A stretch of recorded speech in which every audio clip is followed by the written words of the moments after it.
Hello, hello, hello. This is the Vanilla JavaScript podcast. I'm Chris Ferdinandi. Thanks so much for joining me. Today, I'm talking about JSX in the browser. Really quick before we start, on an internet littered with out-of-date blog posts, vague or passive-aggressive answers on Stack Overflow, and tutorials that assume you have a degree in computer science, do you ever wish you had a community of supportive devs and experts you could turn to when you need help? The Lean Web Club is a membership community for developers, both current and aspiring, who want to build a simpler, more resilient web. And I'm going to be sharing some more details at the end of the episode about that, including a discount code to join. It's an amazing place. I really hope you'll stick around to find out more about that. But let's dig in.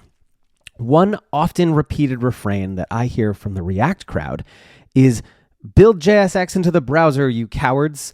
And I've never quite understood that because JSX already is built into the browser as template literals.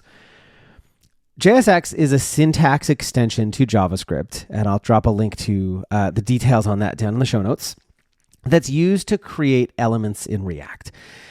Consider the traditional way of generating a multi-line HTML string in JavaScript. So for each line, you need to wrap it in either single or double quotes and then concatenate it with a plus sign. So for each line, it's wrapped in its own quotes with a plus sign. In JSX, you can wrap it in parentheses and just write it out like normal HTML. JSX also makes it easier to add variables and functions. You can just wrap them in curly brackets. So instead of having to have a break in your string with more plus signs and variable names, you can just write out your HTML like you normally would, insert your variables as is, but with curly brackets around them, and it gets replaced. For those of you who grew up in the era of the web where mustache and handlebars were a thing, similar syntax. So cool. I see the benefit of that. I think that's great. The thing is, template literals provide developers with an easier way to create HTML strings in JavaScript, and the syntax is very similar to JSX. Instead of using double or single quotes, you use backticks. And unlike a traditional string, the strings you create with template literals can span multiple lines without any special characters or escaping. Template literals also allow for string interpolation, which is a fancy way of saying that you can include variables and functions as part of the string. You wrap the variable or function in curly brackets, but unlike JSX, you also include a leading $sign. And here's where I get stuck, because when React evangelists say that template literals are a bad implementation of JSX, I have no idea what they're talking about. They do pretty much the same thing, and they're awesome. So what can JSX do that template literals can't? Sanitization. And I'm going to drop a link to an article I wrote on what that is and why it's important down in the show notes. But in that article, I wrote, by default, React DOM escapes any values embedded in JSX before rendering them. Thus, it ensures that you can never inject anything that's not explicitly written in your application.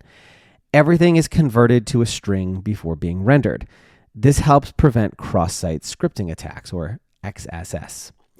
There is no browser native feature for this yet, but the HTML Sanitizer API, currently an experimental feature, will fix that once it's finally released. And I'm going to drop a link to the details for that on the MDN website down in the show notes.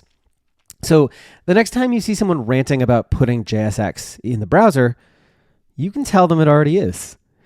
So that's it for today. Just real quick before you go, the Lean Web Club is a community I started filled with supportive developers who want to build a simpler, more resilient web.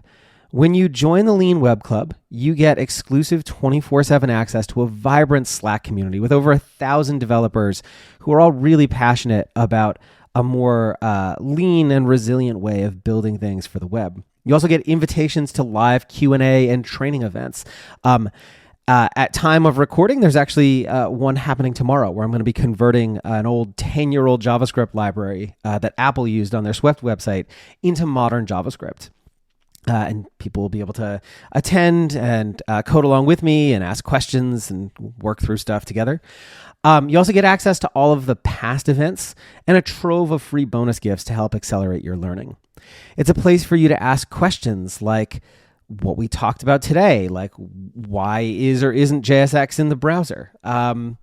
And it's also a place to share cute pet photos, talk about books and hobbies and more. So if you want to join, this week only, you can save 30% with the code CLUB30 at checkout. Head on over to leanwebclub.com to learn more. Anyways, that's it for today, and I'll see you next time. Cheers.